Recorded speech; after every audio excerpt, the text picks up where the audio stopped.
Hi, I'm Victoria. I'm the 300-pound fake avatar computer voice CIA government shill that's been running the Betsy Mcgee YouTube channel on YouTube for about 2 years now. And I wanted to share a book with my smart YouTube friends. It's called Divided We Stand, and it has some foreshadowing in it that I think is pretty amazing and pretty blatant. And I found it a couple years ago, and I didn't know what it meant. I thought it was pretty strange, but it didn't make any sense until I came across Dr. Judy Wood's work a few months ago.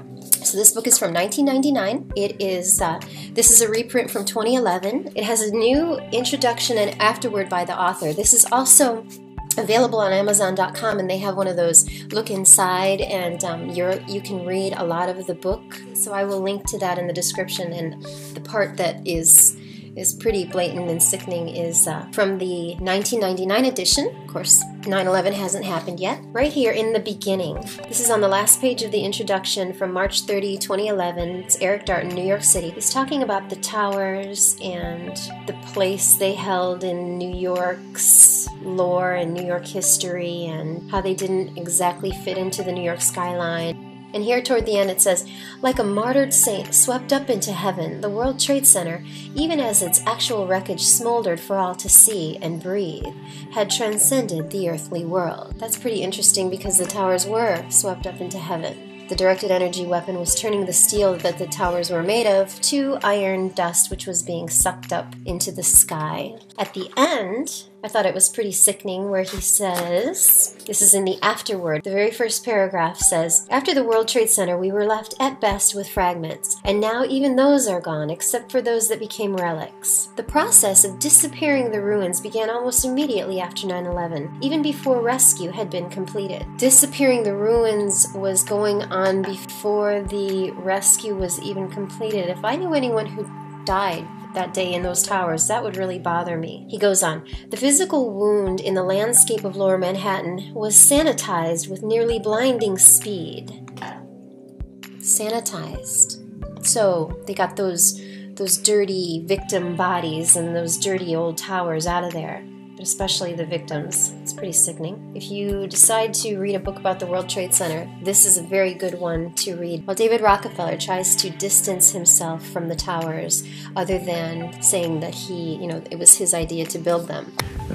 Our part was one of recommendation, but we didn't really have anything to do with the actual construction. This book will help to set the record straight on that. The really interesting part is from the 1999 section of this book. Part 1, it's called Fair Warnings, because they have to give us that, even if they're not fair warnings, because they don't make any sense until after the event, and they tell themselves that they warned us. It starts off with shopping at Century 21, which is the department store right across the street from where the World Trade Center towers were, buying a hot dog, and then going to St. Paul's cemetery and sitting on a bench and eating your hot dog in the only place that's very quiet in that busy area. And after you finish your hot dog, it talks about going to the World Trade Center plaza and gazing upon the massive towers. It also speaks of the history of Manhattan and how much more of it you could see, except these enormous towers are in your way. Again, this is 1999. The trick, then, is to make the World Trade Center disappear. This is not as difficult as it seems. Nearly anyone can do it. You don't have to be a terrorist, a demolition expert, or a photo retoucher. You just have to go to the plaza and stand in the right spot. Choose either Tower 1 or Tower 2 and walk right up to it. Not to one of its broad sides, but instead to one of its narrow, beveled corners. Stand about as close as if you were going to have a conversation. Then look straight up. 4 million square feet of office space stacked a quarter-mile into New York's skyline has been transformed into a thin gray ribbon of highway stretching into space. With a subtle shift of perspective, you have caused one of the most massive buildings of the modern era to perform its built-in vanishing act. How about that? That's especially interesting because the buildings did have a built-in vanishing act. They were made of steel and coated in aluminum so that when the directed energy weapon was used on them, the weapon could weaken the steel and the aluminum would hide what was going on inside. Here's an interesting video that shows what Canadian inventor John Hutchison has been able to do with a 2x2x7 block of solid iron using directed energy. Very small windows so you couldn't see what was happening in there. And the part about you don't have to be a terrorist, a demolition expert, or a photo retoucher is also interesting, because a terrorist didn't bring down the buildings. Well, unless you consider David Rockefeller a terrorist. I personally do, but it wasn't Muhammad Atta and Osama bin Laden. Or a demolition expert. It wasn't controlled demolition. I used to think it was, but it's not. Or a photo retoucher.